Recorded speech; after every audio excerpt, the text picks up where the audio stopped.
For more on this and all the latest developments in the conflicts, let's now bring in our guests. Here in the studio with me is Hassan Ahmadian, Associate Professor at the University of Tehran, and in Washington, D.C., Alex Vatanka, a Senior Fellow at the Middle East Institute and author of The Battle of the Ayatollahs in Iran, the United States Foreign Policy and Policy Rivalry. Gentlemen, welcome to you both. Thank you so much for joining us. Quite a few developments happening in the last hour or so. Professor Ahmadian, let me start with you. We heard our previous guest, a former Navy officer, say that what's happened, what's unfolded in the Gulf of Oman is an act of war under international law. Will Iran be seeing it that way? Is this an escalation, a violation of the ceasefire from Iran's perspective? For sure. The Iranians were clear from the day the United States announced that there will be a siege. They said we will not observe the limits of any siege on our shipments and that we will move according to our previous code. And so they did, up until tonight, they did this, what they used to do. There were warnings, as the Iranians are saying, but there was no aggression against the Iranian vessels. But tonight, things changed. I'm hearing from Tehran that they already retaliated against a U.S. ship by using drones. Okay. Iranians a U.S. ship in the Gulf of near the Strait of Hormuz? I think so. Okay. That's. I mean, we haven't had any. Yeah, we haven't had any information but on that. I'm not sure. But I just checked Iranian sources. There are talks of that, and I think that can escalate quite fast if the United States decides to carry on targeting Iranian shipments. Will this be a one-off counter-reaction from Iran, or could we expect further? I think they, as the story is going, the one American ship was targeted in retaliation for the Americans attacking one Iranian ship. So I think it's one incident for one. It can escalate if the United States decide to carry on attacking Iranian shipments or seizing Iranian ships. The Iranians will have no choice but to retaliate in kind. All right. Alex Vatanka, how do you view this incident? Will this derail any prospects of talks in Islamabad? Fali, I really think fundamentally that depends very much on the kind of inner readings that you have in Washington, Tehran, whether the prospects of diplomacy in Islamabad are real or not. As you've had in your program already, there are questions on the Iranian side if the United States is genuinely interested in diplomatic solution. I think that's a wrong reading in Tehran. I think the United States generally is interested in some kind of the diplomatic process. It's a different question if what the U.S. is asking for is plausible for the Iranian side to live with. But I think diplomacy for now is very much what the United States want to at least continue to experiment with. And if that's true and the Iranians also come to that conclusion, then one would hope that this incident will not derail the diplomatic process, because as we all know, so much is at stake. And again, we can play with words. I mean, Iran and U.S. have been at war with one another.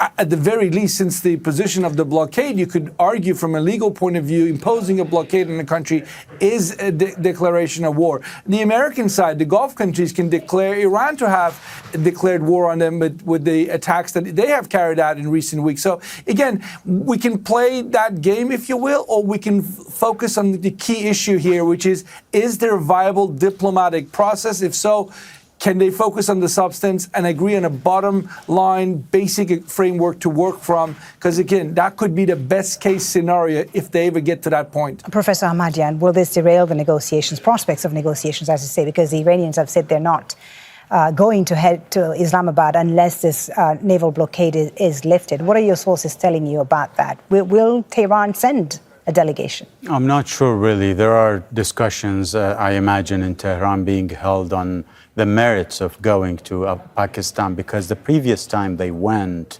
things were going quite smoothly, but then all of a sudden the U.S. decided to withdraw its delegation, when the Iranians were expecting a signature of a framework for future dealings. And now we see, after that negotiation, that round, the U.S. enforced a blockade, and now tonight the first incident happened. I suspect the Iranians will think twice before going to Pakistan. I'm not sure yet what the official line will be. But for President Trump to say that he's sending his vice president to Islamabad would suggest that there must have been some sort of agreement, perhaps, with Iran that this would go ahead at some point. Yeah, no? I think he's not reading Iranians well. He thought that sending the vice president and attacking a ship can go in parallel. That doesn't work with Iran. That never worked in the past, and I suspect it will not work in the future. When you have when you are dealing diplomatically with Iran, you have to stick to diplomacy. And I think that cannot really go in parallel with attacking Iranian assets and expecting them to just sit on their hands and go for negotiations, because they don't feel they are the weaker after 40 days of war. All right, Alex Vatanka, let me just ask you. We've had a soundbite from CENTCOM, but I just want to ask you about what Professor Ahmadian said there. I mean, did Trump misread this situation by announcing that he's sending his vice president to Islamabad? Can you negotiate credibly while also seizing ships and threatening infrastructure, or does that harden positions on both sides? Look, we can discuss the merits of the best way of negotiating, certainly in this case, U.S. and Iran, for a long time, because the two countries obviously have a long history of successes and many failures in terms of negotiations going back to the birth of the Islamic Republic in 1979. But this American president likes to look like he's the strong one, and that, he walks into the room and he gets what he wants. That is his style. That's not just unique to how he's dealing with the Iranians. The Iranian side have very obviously and consciously refused to play that game. Other countries have been more than happy to pamper the American president, but not this Islamic Republic. President Trump has kind of ignored that, and he continues to sort of, if you will, play this muscular approach. Time will show if it works or not, but I go back to a point I made earlier. End of the day, there's so much at stake. Based on Iranian estimates, 57% of the economy of Iran was impacted or lost because of this war that just happened for almost 40 days. Okay. The Iranian leaders have an American president they don't like, is an American president who killed their supreme leader. They have a lot of reason to be angry with him. But the question is, what's best for them as a country? They can bring Iran as a country to a waste just to prove a point that they don't negotiate with Trump. But is that really the smartest way forward for the country of Iran? Again, okay. that's something that the leadership in Tehran has to Professor answer. Ahmadian to respond to that in just a moment. But before that, gentlemen, we've just now had video from CENTCOM about that incident that we talked about earlier involving the Tosca. Let's listen to what that sounded like.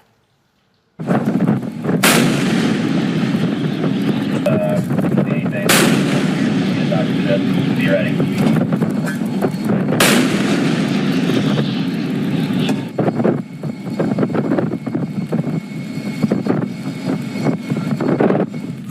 Motor Vessel Tosca, vacate your engine room. Vacate your engine room. We're prepared to subject you to disabling fire. Okay, we gave the flare. So CENTCOM, U.S. Central Command, releasing now video of that incident involving the Tosca, which the U.S. says it's seized. Professor Ahmadian, your initial reaction to that? Well, I think that's an escalation, a clear escalation. The siege in itself, according to international law, is an act of war. Now, seizure of an Iranian ship, of course, is an escalation within that act of war.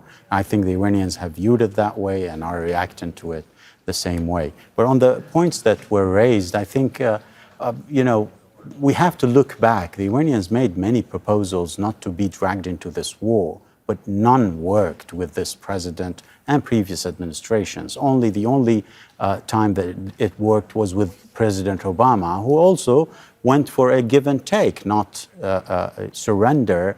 But this president has been forcing or trying to enforce a surrender, capitulation, according to Witkoff. He is shocked why the Iranians are not capitulating. The Iranians will not capitulate. I think what's lacking in this line of argument is Iran's independence. This is a very important issue for any Iranian, inside the country and outside it. And I think the Iranians, what they paid in this war and what they are willing to pay is way beyond what they have already paid to keep their country independent. And we have to weigh in Israel as well. Right. It's not about Iran and U.S. only. Israel plays a key role to derail any negotiations between Iran and the United States. And I think so far they have been very effective in previous rounds and in this one. Alex Vatanka, your response to that? Look, again, we can relitigate so much of the history here in terms of who did what to whom, but at the end of the day, we've never been here before. There's so much at stake. There's so much at stake for the country of Iran, the people of Iran who are suffering. There's so much at stake for the United States, a war that the American people don't want. And we all know there's so much at stake for the Gulf. I mean, the Gulf countries have invested years preparing themselves for post-oil economies, and they didn't want this war. They argued against this war, and now they're paying the price for it. So there are so many countries that have so much at stake here, and it's maybe I'm being too hopeful here, but I cannot remember another moment where we were so close to something that is disastrous, more than we've already seen. So it would be best to put everything from the past aside and focus ahead. And if there is a question of what Iran does with its nuclear program, and they're saying they don't want a nuclear bomb, that's enough for Trump. Then you have to reassure, you bring your technical experts in, and if, as the old saying goes, if there is a will, there is a way. And that remains to be the case today. As far as I'm concerned, they have to go out there and prove it. Professor Ahmadian, a lot of stake. What is Iran prepared to show flexibility on today? I think it has shown a lot of flexibility so far. I mean, the foreign minister of Oman said so. The UK official who was in the room when the war started, the negotiations before the war, he said Iran showed immense flexibility. We're not talking about history here. Just last week, there was discussion in Pakistan. Right after it, a blockade was enforced against Iran. The US president is viewing any sign of Iran moving towards discussion and diplomacy as a sign of weakness, and he's willing to strip it off its leverage as he sees. But would Iran leverage. be willing today to accept a partial agreement that postpones the key issues, the key disputes, or does it fundamentally clash with its negotiating doctrine? Would you be prepared to accept a framework and then discuss the key issues much later on? I think that's a very much present, I think, on the table opportunity for both parties to sign on. As I said, last week the Iranians were like, we are getting to a framework, but all of a sudden the US withdrew its team. There are clear issues. You can't just solve them all, but you can get to a framework for discussions on sensitive issues, but agreeing on the basics that, some sort of transparency on Iran's nuclear program, opening of the Strait, and sanctions relief.